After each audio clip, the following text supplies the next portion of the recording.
So, good morning, everyone.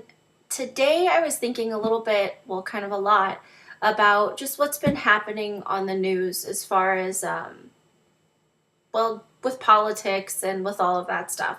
I don't really talk politics very often, almost never actually. I don't even have TV at the house, if I'm being honest, other than Netflix. So, what I get is from a friend or a family member or something like this. Um, but of course, I don't live under a rock, so I have heard of the recent things that have gone on in Syria. And it just kind of brought me back to this most recent election and how much chatter I was hearing all around me, how much controversy I was hearing. And really, to me, it was all about fear. There's so much fear. And not saying it's, justified or not, there just simply was so much fear everywhere. And I think there still is a lot today. I think about just the definition of grief. So, grief is the conflicting feelings that you have from a change in a familiar pattern. So, I think for some people, any change in presidency is going to bring grief. But then you start changing other pieces of laws and legislation, and of course, that's all grief. Changes in pattern give you conflicting feelings. Um, so when I think about, all the things that are going on in Syria, there's so much fear there because we've had a familiar way of being, and now it's who knows what's going to happen, right? It just makes me think a little bit about my military time. I was in the Air Force for 7 years. My husband and I served together. And the reason I separated from the military was just because my time happened to come up after I'd been extended for quite some time. But after 9/11, I got out in '05. So after 9/11, I knew people when the deployments started, let's say husband and wife teams, where the husband would be deployed and then he'd come back after so many months, maybe 6, 8 months, maybe 12. And then the wife would pass him in the airport and go to her deployment while the husband would come home and stay with the child. And that just terrified me. And I knew that one day our time would come, and I wanted to be a parent one day, and I knew that that would be far more than I could bear. So much heartache goes on in that situation. But I was thinking about how the tools of grief can be applied to our fears in politics, to our concerns, to, I don't know, whatever you want to call it, but there's so much going on in people's hearts. Like I said, justified or not, it's just happening in people's hearts. And I feel like people could really use help at least dealing with the pain, the fear, the loneliness, the isolation that goes on with all of the things happening that we feel like maybe we can't control or we can't control, or the unknowns and the uncertainties of the future.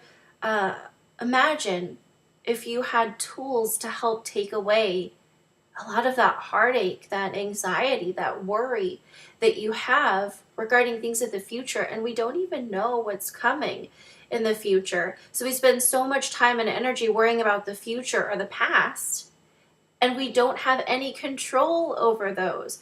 Grief is hoping for a different, better, or more past, and hoping that a different, better, or more future is coming. We can't change or control either of them. But what if we were able to find more peace and comfort and security in ourselves and just help ourselves?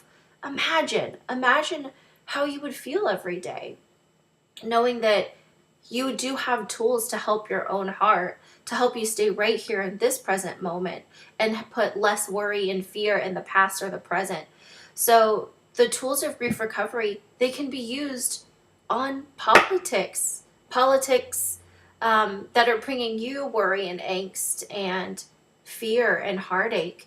The tools of grief recovery are literally for every loss. No loss is different. It's not, if you have this similar loss, you need to group together. And if you have this similar loss, you need to group together. No, it's actually completely false.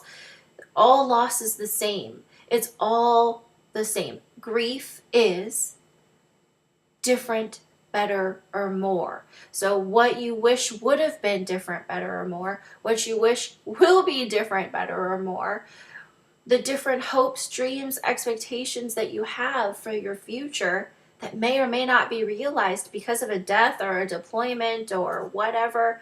But also, the change in a familiar pattern causes grief.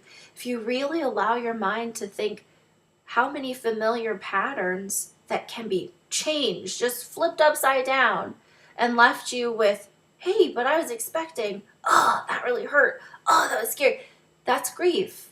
That's all grief. And so these tools, it's just an educational program that teaches you very specific tools and actions, again, that apply to every type of grief, so that you can find peace in your heart, so that you can find joy again, so you can find happiness, come out of your loneliness, and have a little bit stronger foundation that's just not based on this rocky future idea or past wish it could have been.